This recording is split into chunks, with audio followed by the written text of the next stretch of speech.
وقالوا اتخذ الله ولدا سبحانه بل له ما في السماوات والأرض كل له قانتون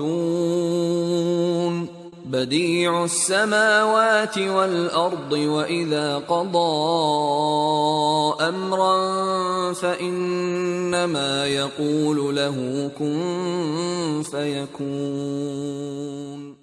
اور یہ لوگ اس بات کے قائل ہیں کہ خدا اولاد رکھتا ہے.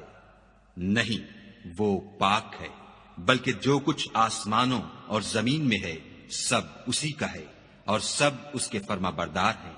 وہی آسمانوں اور زمین کا پیدا کرنے والا ہے. جب کوئی کام کرنا چاہتا ہے تو اس کو ارشاد فرما دیتا ہے کہ ہو جا، تو وہ ہو جاتا ہے. They say, Allah has taken a son. Exalted is He. Rather, to Him belongs whatever is in the heavens and the earth.